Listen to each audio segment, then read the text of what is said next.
Hello everyone. So for today our topic is fundamental rights, मौलिक अधिकार, most important topical for any competitive exam और for usually also it is important because हम सभी को पता होने चाहिए हमारे मौलिक अधिकार क्या क्या हैं. And this chapter and this part of our constitution is the heart of the constitution. Now meaning of fundamental rights, मौलिक अधिकार का अर्थ. So fundamental rights are basic human freedom guaranteed by constitution. They protect liberty, equality, dignity, justice against arbitrary state action. तो मौलिक अधिकार वे मूल अधिकार है जो संविधान देश के नागरिकों को देता है. और क्यों देता है? ताकि देश के नागरिकों की स्वतंत्रता, समानता, गरिमा और न्याय की रक्षा की जा सके. And these are enforceable by court. So this is the most important features of our fundamental right. And why called fundamental? अब इन्हें मौलिक ही क्यों कहा गया? अधिकार है ना. नॉर्मली राइट्स टू सिटीजन भी कहा जा सकता था, राइट ऑफ सिटीजन भी कहा जा सकता था, but they are called the fundamental right. Now why called fundamental? उन्हें मौलिक क्यों कहा गया? Because they are essential for development of personality, necessary of democracy and protected by the constitution.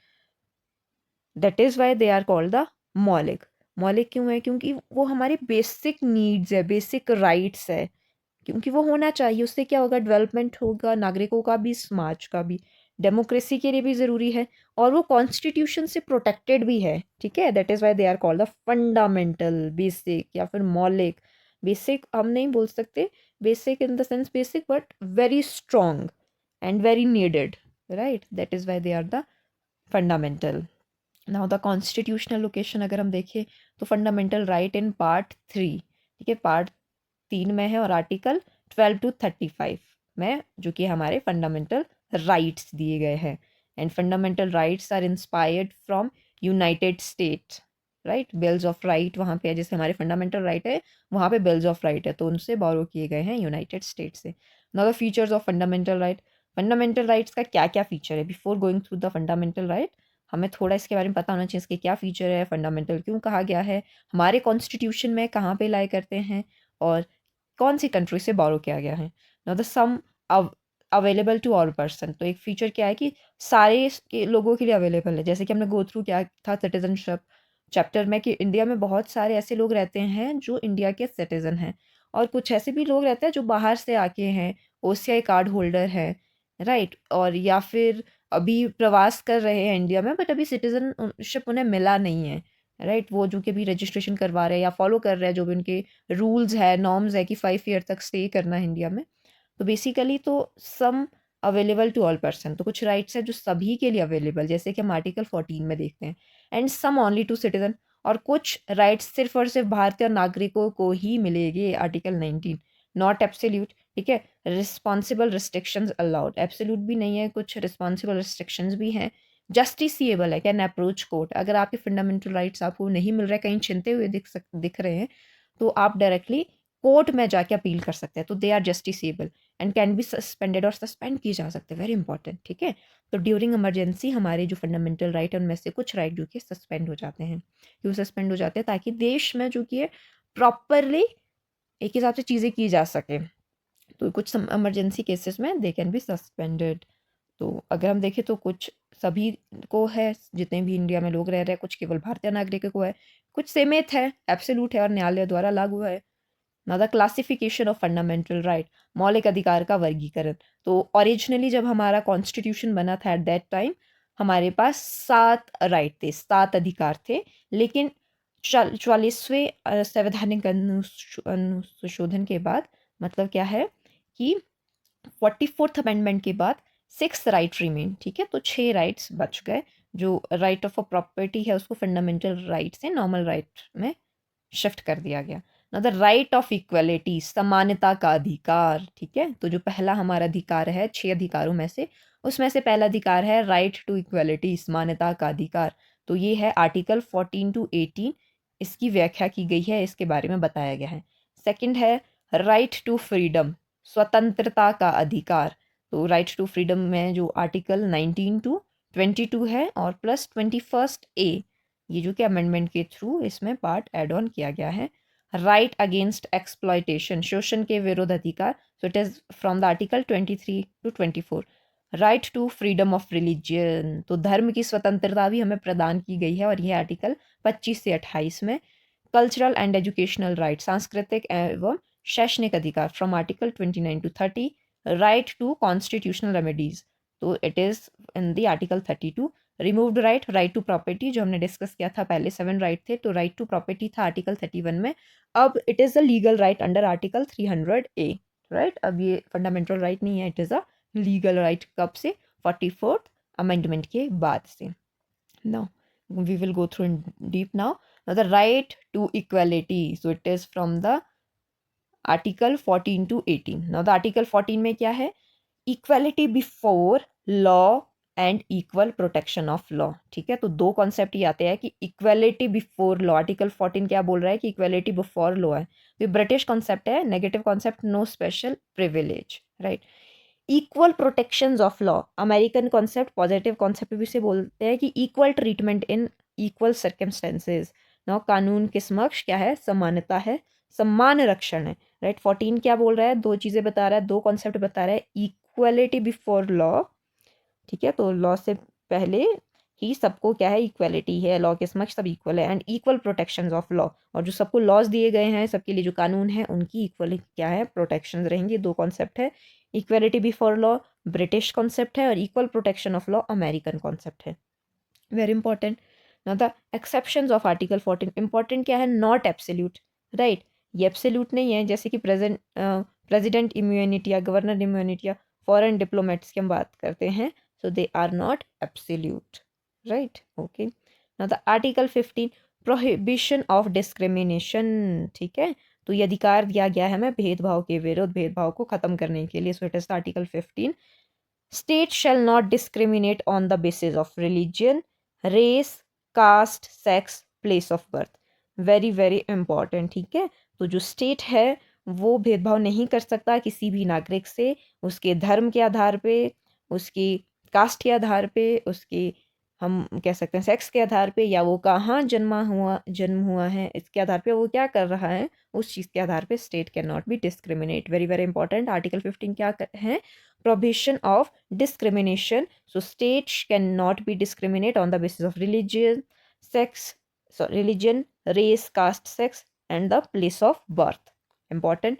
And exceptions क्या है? कि special provision allowed for women, children, backward classes, SC ST and EWS. ठीक है, तो एक्सेप्शन केस भी है, क्योंकि हम यहाँ बोल रहे हैं कि कोई भेदभाव नहीं किया जा सकता, बट स्टिल कुछ रिजर्वेशन हम देखते हैं वुमेन के लिए हैं, चिल्ड्रन के लिए कुछ स्पेशल प्रोविजंस है, बैकवर्ड क्लासेस हैं उन लोगों के लिए क्या है? प्रोविजंस हम देखते हैं, या फिर रिजर्वेशन देखते हैं.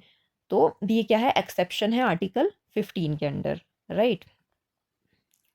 नो एक्सेप्शन केसेस आर्टिकल 14 में अगर हम देखें तो क्या थी? President immunity, governor immunity and foreign diplomats. ठीक है, तो ये क्या है? हम बोल रहे हैं आर्टिकल 14 में equality before law, equal protection of law. तो ये कुछ सम केसेस है जहाँ पे ये चीज़ें हमें प्रॉपर फॉलो होती हुई नहीं दिखती, क्योंकि they are the exceptions. And if we talk about the article 15, यहाँ पे एक्सेप्शन क्या है? कि स्पेशल प्रोविजंस अलाउड हैं इन लोगों के लिए. Now the article 16. So the equality of opportunity in public employment. Very very important. जितने भी पब्लिक एम्प्लॉयमेंट है वहाँ पे सब लोगों के लिए इक्वल अपॉर्चुनिटी रहेगी. So ensure equal opportunity in state job, no discrimination on same ground. ठीक है, किसी भी प्रकार का भेदभाव नहीं किया जा सकता. स्टेट अगर कोई अपॉर्चुनिटी या कोई जॉब प्रोवाइड कर रहा है तो उस चीज़ के लिए इक्वल अपॉर्चुनिटी सबके लिए रहेगा. ऐसा नहीं है, for example if we talk about the Shimla, कि शिमला में कोई जॉब है, तो यहाँ पे क्या किया गया है कि जो शिमला के लोग हैं उन्हीं को जो कि ज़्यादा नंबर मिलेंगे, बाहर के जो अदर डिस्ट्रिक्ट है उनको नंबर नहीं मिलेंगे. तो दिस कांट बी डन. तो ऐसे ही नहीं हो सकता है. क्यों? क्योंकि equality of opportunity in public employment है.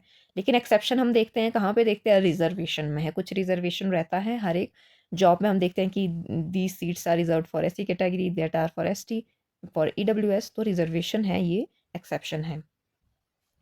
But one more important thing कि resident base requirement possibly by parliament. ठीक है, तो बहुत सारी जगहों पे क्या होता है कि रेजिडेंट बेस रिक्वायरमेंट रहती है, तो वहाँ पे जो लोकल लोग हैं उनको थोड़ा सा जो कि है ज़्यादा अपॉर्चुनिटी वो दिया जाता है, या उनको जो कि है ज़्यादा, हम क्या कह सकते हैं कि उनको एक हिसाब से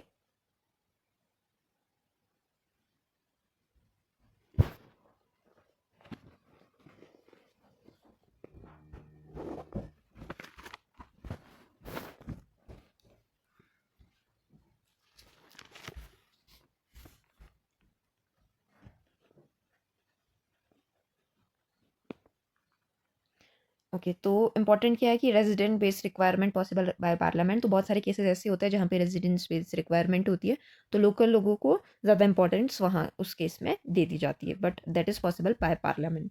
now the article 17, so it is the abolition of untouchability. ठीक है, वेरी वेरी इंपॉर्टेंट है।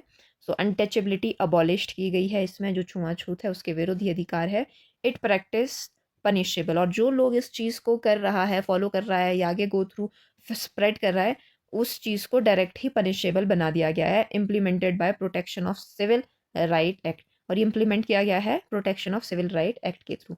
And very important, only social untouchability, not all forms of exclusion. सारे फॉर्म्स का एक्सक्लूजन नहीं है, सोशली जो कि अनटचेबिलिटी को फॉलो नहीं किया जा सकता, right. Now the article 18, abolition of title. State shall not confer title, very very important. ठीक है, टाइटल्स के अबॉलिशन के विरोध ये अधिकार है। सो सिर्फ अलाउड किए गए हैं military title and academic distinctions. ठीक है, फॉर एग्जांपल डॉक्टर, प्रोफेसर, है ना। ऐसा नहीं है कि कोई पहले का शासक राजा महाराजा थे और वो खुद से ही अपने नाम के आगे लिख रहे हैं कि सर राय बहादुर या फिर राजा महाराजा। हाँ, हम यूजुअली उन्हें कह देते हैं कि they are raja maharaja, right, but ऐसा कोई टाइटल जो कि ये स्टेट नहीं दे सकता, राइट। तो state shall not confer title, and it is allowed only for military title and academic distinctions जो होती हैं, डॉक्टर्स है, प्रोफेसर्स हैं, इंजीनियर्स हैं, सिर्फ उन्हीं केसेस में ये अलाउ है। And one more important thing here कि Bharat Ratna is not title. बहुत सारे लोग भारत रत्न को टाइटल मान लेते हैं, so Bharat Ratna is not a title. Supreme court ने ये चीज़ क्लैरिफाइड किया है। Now okay, now the right to freedom, स्वतंत्रता का अधिकार। So it is from the 19 to 22। So the article 19 क्या है, अवेलेबल ओनली टू सिटीजन। तो आर्टिकल 19 पहली चीज़ तो क्या हो जाती है कि अवेलेबल ओनली टू सिटीजन, सिर्फ भारतीय नागरिकों को ही ये अधिकार प्राप्त है। और प्रोवाइड 6 फ्रीडम, और 19 में क्या है, 6 तरह का फ्रीडम हमें मिल रहा है, 6 तरह की हमें आज़ादी मिल रही है।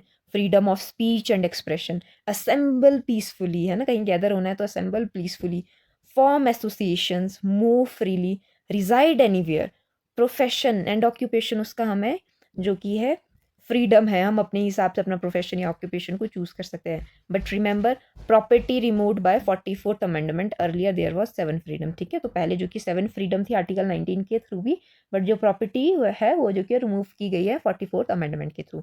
रिस्ट्रिक्शंस भी है कि reasonable restriction on the ground of like security, public order, morality and sovereignty. तो कुछ रिस्ट्रिक्शंस भी रहेंगे इन राइट्स के हिसाब से, सिक्योरिटी और पब्लिक ऑर्डर को देखते हुए।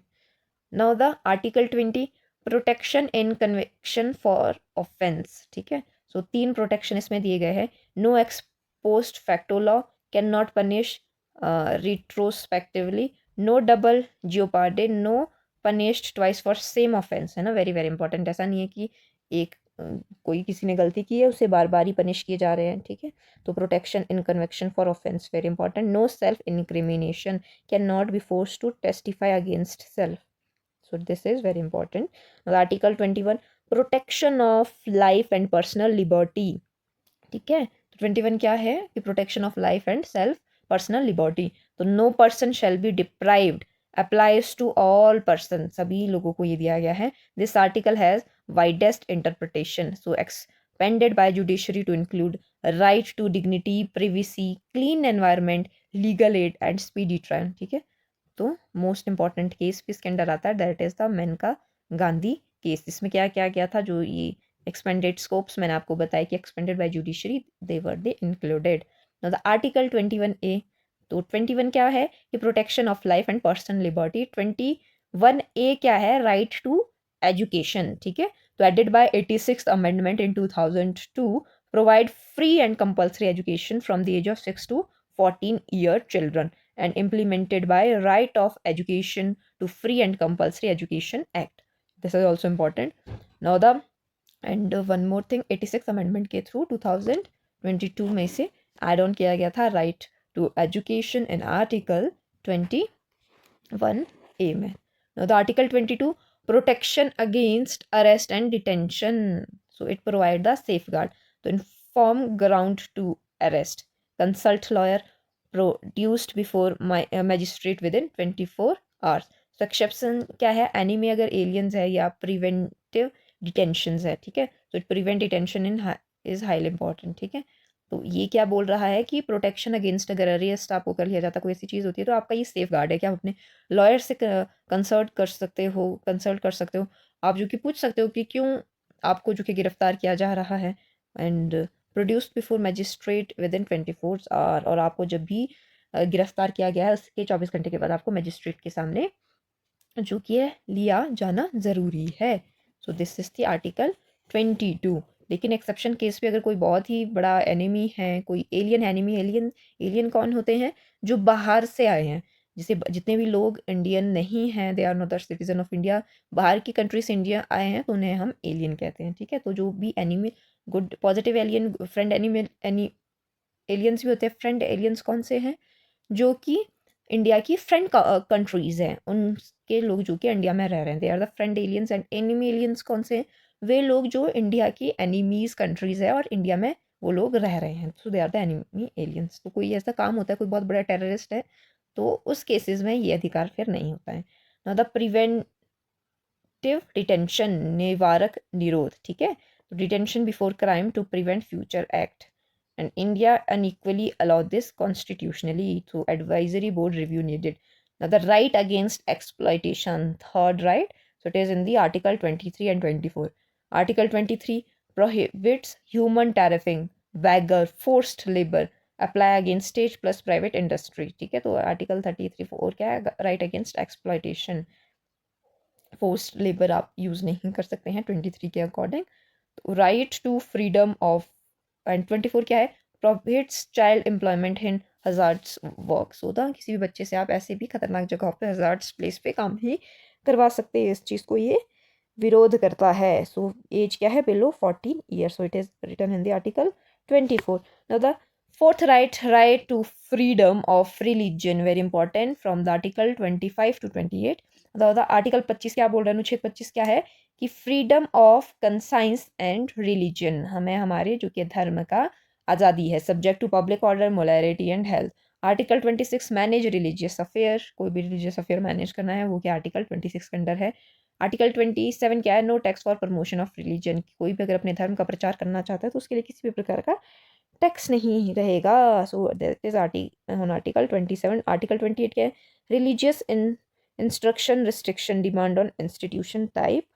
एंड जैसे ही कोई भी इंस्टीट्यूशन है, फॉर एग्जांपल, वहाँ कोई भी रिलीजियस इंस्ट्रक्शंस को रिस्ट्रिक्ट करता है आर्टिकल 28. फॉर एग्जांपल, स्कूल कोई भी रिलीजियस इंस्ट्रक्शन नहीं दिए जा सकते. नाउ द इंडियन सेक्युलरिज्म क्या है, equal respect to all religious. ठीक है, तो इंडियन का सेक्युलरिज्म क्या बोलता है, सारे के सारे धर्म को जो कि है समान दृष्टि से देखता है और रिस्पेक्ट करता है, not restrict separation. The cultural and educational right from article 29 to 30, protect minorities. ठीक है, तो आर्टिकल 29 क्या है, protect the language, script and culture, है ना, बहुत सारे माइनॉरिटीज़ में भी लोग जो रहते हैं उनके कल्चर, लैंग्वेज को प्रोटेक्ट करता है article 29. Culture and education right देता है उन्हें. और आर्टिकल 30 क्या है, minorities can establish educational institute, है ना. तो जो माइनॉरिटीज़ हैं इंडिया में, वो लोग जो कि अपने अलग से एजुकेशनल इंस्टीट्यूट को एस्टेब्लिश कर सकता है. एंड वहाँ पे माइनॉरिटी में be based on religion and language, और जो माइनॉरिटी है वो रिलीजन और लैंग्वेज के बेसिस पे हो सकती है. और अगर उन्होंने कोई अपना पर्सनल स्कूल एस्टेब्लिश किया है, तो वह वहाँ पे जो कि अपने रिलीजियस या लैंग्वेज बेसिस पे एजुकेशन को आगे जो कि कंटिन्यू कर सकता है, प्रमोट कर सकता है. Article 32 constitutional remedies, and this is called the heart and soul of constitution, very very important. Many time जो कि एग्जाम्स में पूछ लिया जाता है कि what is article 32 and which constitution of India is called the heart and soul of constitution. तो वो है article 32, that is the constitutional remedies. And heart and soul of constitution किसने कहा था? भीमराव अंबेडकर जी ने कहा था। क्यों? क्योंकि it allowed direct approach to supreme court of India, है ना। अगर आपको आपके मौलिक अधिकार नहीं मिल रहे हैं, कहीं पे आपको लग रहा है कि आपके मौलिक अधिकार जो कि छीने जा रहे हैं, तो आप सीधा का सीधा सुप्रीम कोर्ट को अपील कर सकते हैं, अप्रोच कर सकते हैं। So it provide the right, this is the important for the protection of fundamental right, and this article is called the protector of all the fundamental right. The 5 writ, 5 writ आप ले सकते हैं। कौन कौन से हैं? Habeas corpus, so it produced body against legal detention, ठीक है, habeas corpus. Now the mandamus, command public authority, prohibition, stop lower court. Now the सर्टेरी, transfer case, quo warranto, question authority to hold office, right. So this is very very important, ठीक है। 5 तरह के writ है, कौन कौन से हैं? This is important, so I need to go through it once more because they can be asked in exam. So habeas corpus है, produce body against legal detention, ठीक है। तो अगेंस्ट लीगल डिटेंशन क्या, कौन सा रिट है? Habeas corpus, detention habeas corpus. The mandamus है, command public authority, ठीक है, command public authority mandamus. Prohibition, stop lower court, prohibition में क्या हो रहा है कि stop the lower court.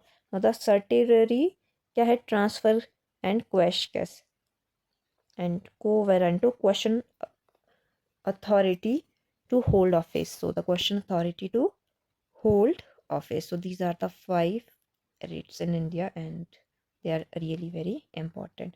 Now parliament may restrict fundamental right. अब article 33 क्या बोल रहा है कि parliament may restrict fundamental right of armed force etc, ठीक है। तो कहीं कुछ जगहों पे ये restrict भी किया जा सकता है, for example armed force।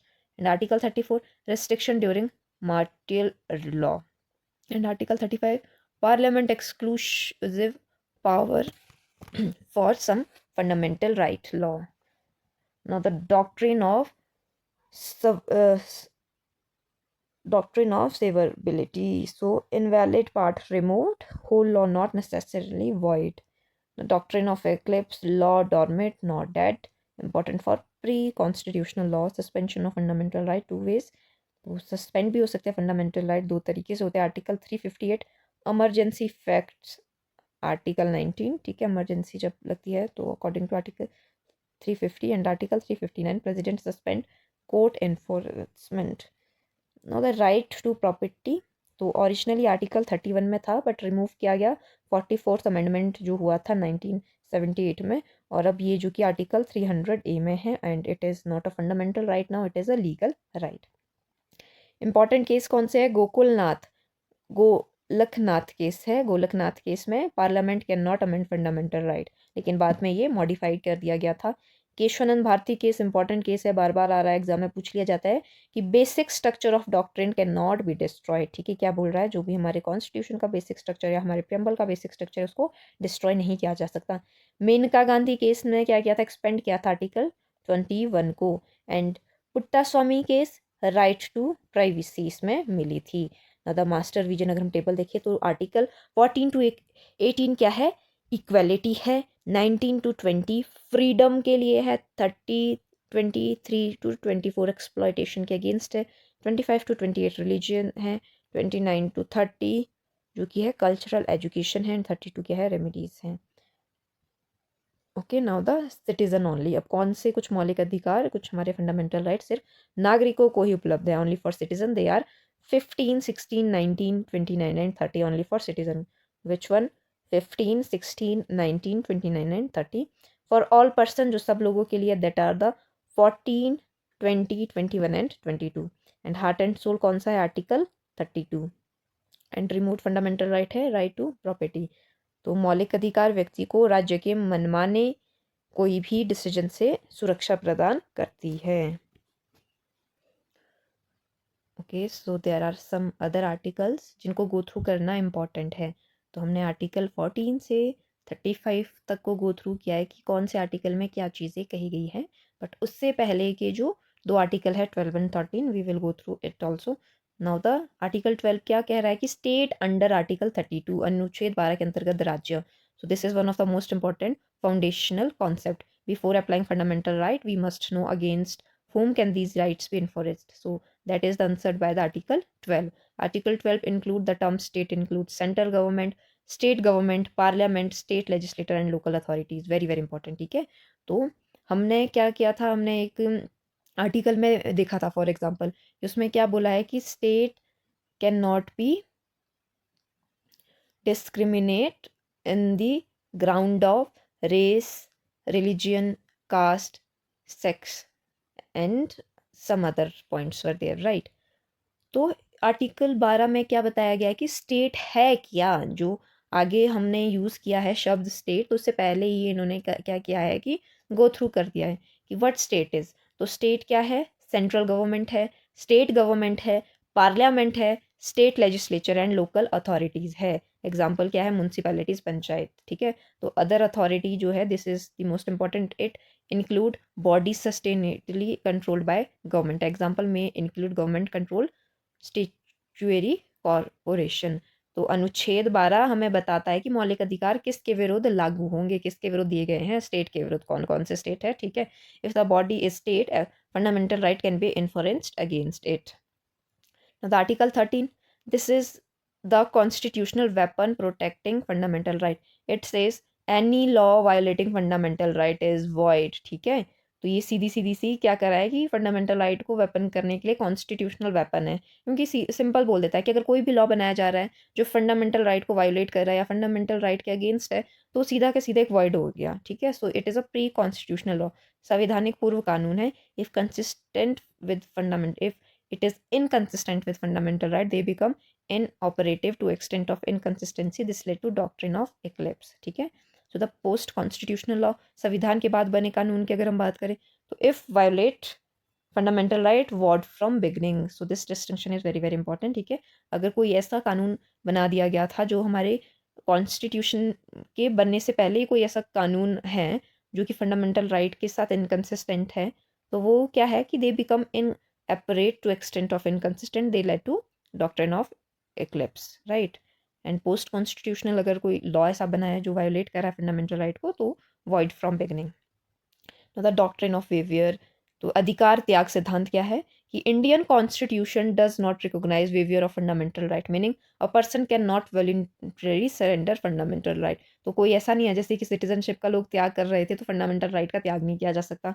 Example, if anyone से I am waiver my article 14 protection, law does not accept it, है ना। अगर फॉर एग्जाम्पल कोई बोलता है कि मुझे जो कि अपना मेरा जो अधिकार है 14 है, इक्वेलिटी बिफोर लॉ, मैं उससे जो कि त्याग कर रहा हूँ, ठीक है। मेरा जो समानता का अधिकार है या फिर मेरा जो शिक्षा का अधिकार है उसका त्याग करना चाहता हूँ, तो ये चीज़ एक्सेप्टेबल नहीं है। तो अधिकार त्याग सिद्धांत क्या कहता है कि we can not voluntarily surrender our fundamental right.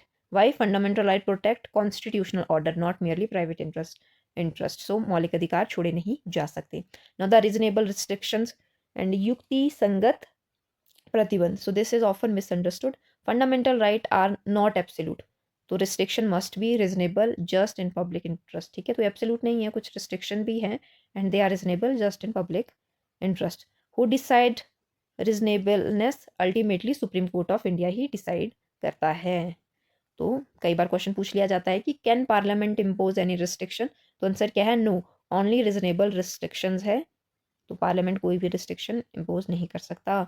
Article 19 restriction detail, ठीक है। आर्टिकल 19 क्या है, ईच फ्रीडम है सेपरेट रिस्ट्रिक्शन ग्राउंड, ठीक है। तो फ्रीडम दी गई है बट ऐसा नहीं है कि पूर्णतः रूप से आपको क्या है कि स्वतंत्रता है। फॉर एग्जाम्पल हमें दिया गया लिबर्टी ऑफ स्पीच, क्या बोल सकते हैं, तो इसका मतलब ये नहीं है कि आप कुछ भी बोल सकते हैं। आप जो कि हमारे राष्ट्र ध्वज के लिए कुछ बोल रहे हैं, हमारे राष्ट्र गान के लिए कुछ कह रहे हैं, ठीक है। तो कुछ रिस्ट्रिक्शंस भी लगा दी गई है, कुछ लिमिट भी रखा गया है कि ठीक है कुछ चीज़ें हैं जो नहीं कही जा सकती। सो ईच फ्रीडम है सेपरेट रिस्ट्रिक्शन ग्राउंड। अगर हम 19 की बात करें, जैसे speech and expression can be restricted for, ठीक है। तो स्पीच और जो एक्सप्रेशन है वो रिस्ट्रिक्ट किए गए हैं किस चीज़ के लिए, sovereignty and integrity, security of state, friendly relation with foreign state, public order, decency, morality, contempt of court, defamation and incitement of offense. So this exact list is extremely important. तो अभिव्यक्ति की स्वतंत्रता पूर्ण रूप से नहीं है, कुछ restrictions है and these are really very important. Now the article 21 changed completely after Maneka Gandhi, ठीक है।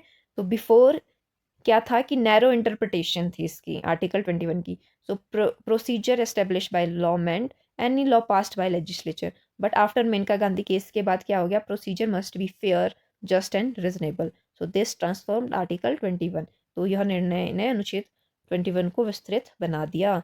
The difference between article 32 and article 226, ये ज़रूरी है, अनुच्छेद 32 और 226 में क्या अंतर है। तो आर्टिकल 32 क्या है कि approach supreme court of India only for fundamental right, ठीक है, कॉन्स्टिट्यूशनल राइट है। आर्टिकल 32 क्या बोलता है कि हम डायरेक्टली सुप्रीम कोर्ट का अप्रोच कर सकते हैं अगर हमें हमारे फंडामेंटल राइट कहीं से वायलेट होते हुए दिखते हैं। एंड आर्टिकल 226 क्या है कि approach high court for fundamental right plus other legal right, ठीक है, वाइडर पावर। तो अगर हमें फंडामेंटल राइट और हमारे कोई लीगल राइट नहीं मिल रहा है तो हम जो कि है हाई कोर्ट का अप्रोच कर सकते हैं। This is in the article 226। तो 32 में सुप्रीम कोर्ट है but only for fundamental right, ठीक है। एंड 226 में हाई कोर्ट को अप्रोच कर सकते हैं fundamental right for and other legal right. Easy comparison, narrow but guaranteed है 32 और 226 वाइडर है क्योंकि फंडामेंटल राइट्स भी और अदर लीगल राइट्स भी एड ऑन हो जाते हैं। मतलब प्रिवेंटेटिव डिटेंशन डीपर अंडरस्टैंडिंग, निवारक निरोध विस्तार से। So India constitutionally allowed detention before crime committed to prevent possible threat, ठीक है। तो इसमें जो कि डिटेंशन भी है। फॉर एग्जाम्पल हम समझ लेते हैं कि अगर कोई क्राइम करने वाला था, अभी किया नहीं है बट वो करने वाला था, कुछ प्लान कर रहा था, फॉर एग्जाम्पल कहीं पे बॉम्ब ब्लास्ट की प्लानिंग हो रही है, अभी क्राइम हुआ नहीं है बट दे आर प्लानिंग, लेकिन फिर भी उनको जो कि है एज अ हम क्रिमिनल देख के उनके ऊपर कार्रवाई रहेंगी, ठीक है। क्यों? टू प्रिवेंट पॉसिबल थ्रेट, क्योंकि कोई ऐसी दुर्घटना ना हो उस चीज़ को से बचाने के लिए। So maximum period without advisory board review है 3 month unless parliament provide otherwise. So this is highly factual. Why controversial? Because it limit liberty before offence, ठीक है। लिबर्टी को ऑफेंस कर रहा है, लिबर्टी को लिमिट कर रहा है, अभी तो कोई ऑफेंस भी नहीं हुआ, इसलिए कॉन्ट्रोवर्शियल भी बन जाता है कुछ केसेस में।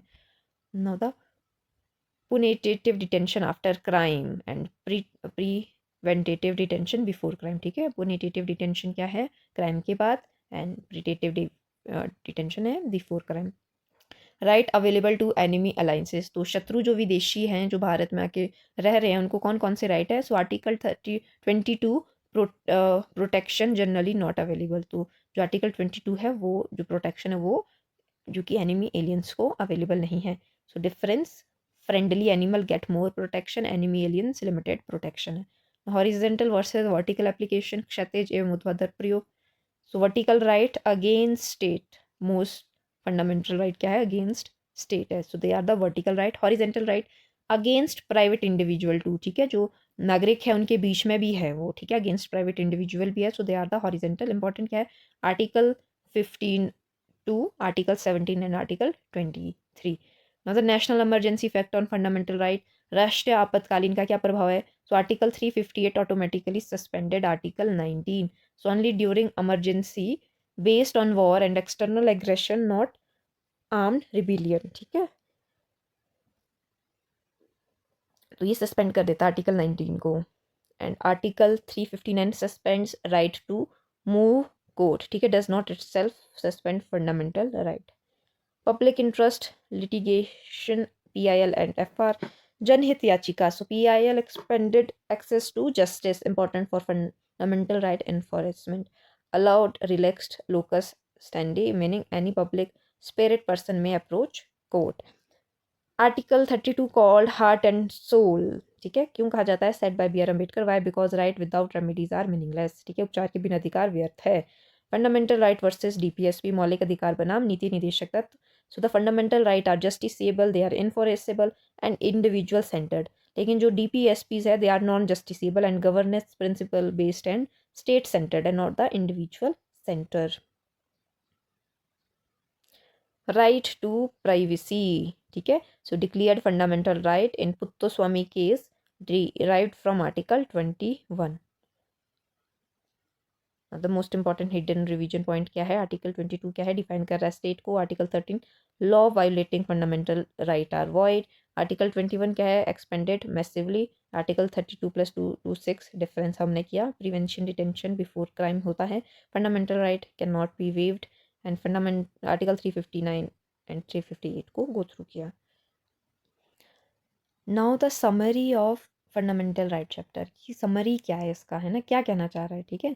तो जो मौलिक अधिकार है, यह अध्याय भारतीय संविधान का सबसे महत्वपूर्ण अध्याय है, क्योंकि अगर संविधान को एक जीवित व्यवस्था माना जाए तो मौलिक अधिकार उसकी आत्मा है, और अगर नागरिकों को संविधान का केंद्र माना जाए तो मौलिक अधिकार उसकी सुरक्षा कवच है।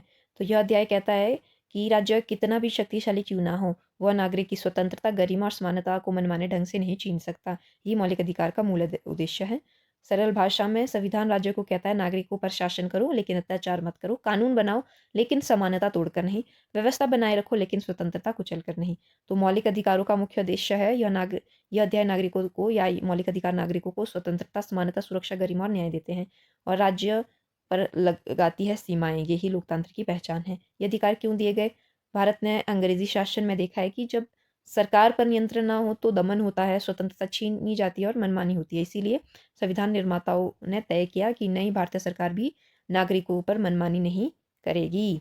तो ये अधिकार कहाँ से दिए गए? संविधान के भाग 3 में अनुच्छेद 12 से 35 तक है। इन्हें मैग्ना कार्टा ऑफ इंडिया भी कहा जाता है। क्या कहा जाता है? Magna carta of India.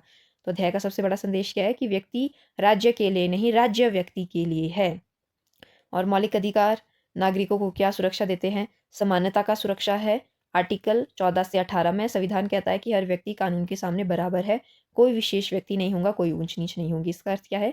राज्य, धर्म, जाति, लिंग, जन्मस्थान आदि के आधार पर भेदभाव नहीं करेगा, ठीक है। और यह सामाजिक न्याय की नींव है। स्वतंत्रता की सुरक्षा दी गई आर्टिकल 19 से 22 में।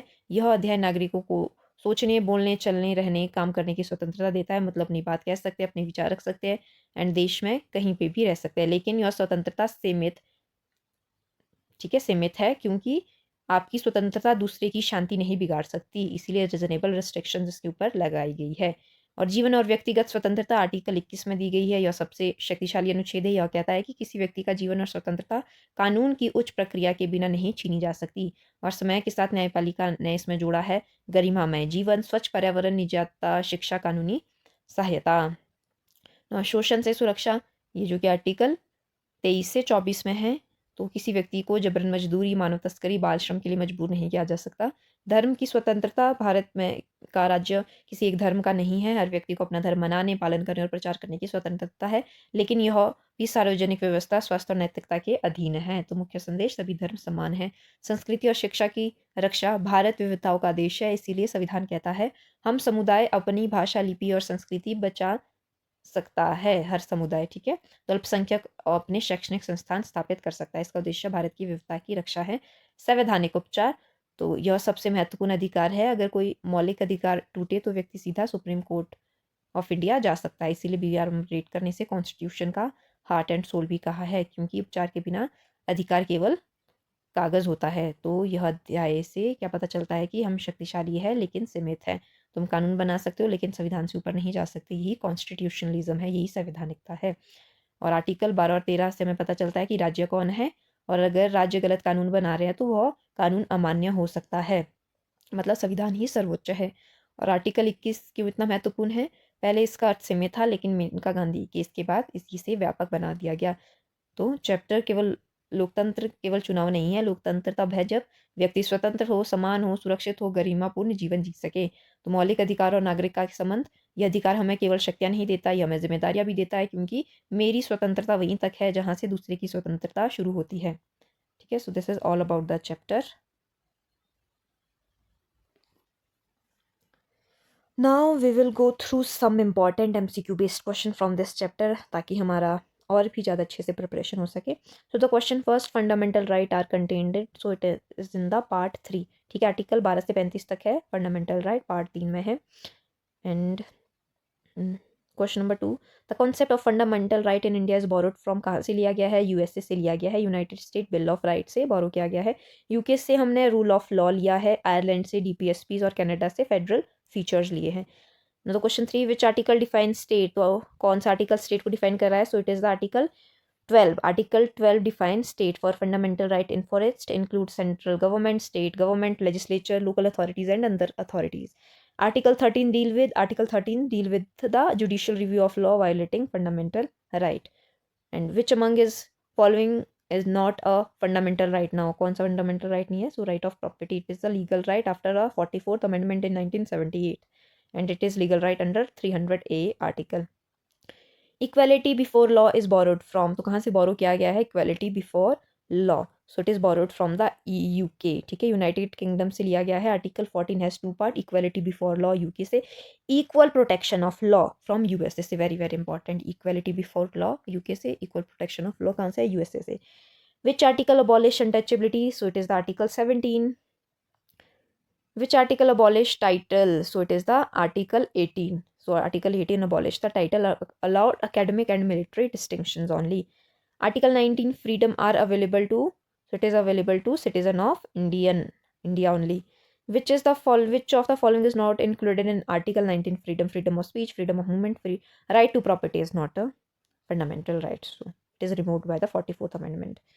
Protection against double jeopardy is under Article 20. ठीक है, so Article 20 give no ex post facto law, no double jeopardy, and no self incrimination. The scope of Article 21 was greatly expanded in Menka Gandhi case. Right to education is under Article 21A, added by 86th Amendment in 2002.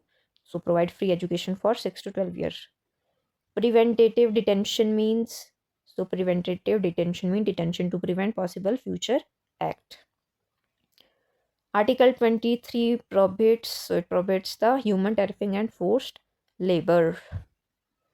Which article protect freedom of religion? So it is the Article 25 to 28. It deals with the religious freedom. Who called Article 32 the heart and soul of Constitution? So it is the B.R. Ambedkar. Which writ is issued against legal detention? So legal detention के विरुद्ध कौन सा writ लिया जा सकता है? 5 तरह के writs है. So the habeas corpus writ, जो कि legal detention के विरुद्ध लिया जा सकता है. Produce the body. Which article automatically suspend Article 19 during emergency caused by war, external aggression? So it is the Article 358. So Article 358 suspend Article 19 automatically only during emergency due to war and external aggression. Right to privacy was declared fundamental right in Puttuswamy case. So the super revision table अगर हम करें तो part 3 में है article 12 से 35 तक है fundamental right. Heart and soul article 32 को कहा जाता है रिमूव्ड फंडामेंटल राइट है. Right to property in 86th amendment in 1978 and अब ये लीगल राइट है 3 आर्टिकल 300A में. एंड ब्रॉडेस्ट आर्टिकल, कौन सा आर्टिकल को ब्रॉड किया गया है? 21 को, मेनका गांधी केस में. Right citizen only 15, 16, 19, 29, 30. 5 रिट है heavy things about the fundamental right. तो if I was incorrect in explaining anything and if I missed anything from this chapter, kindly let me know in comments.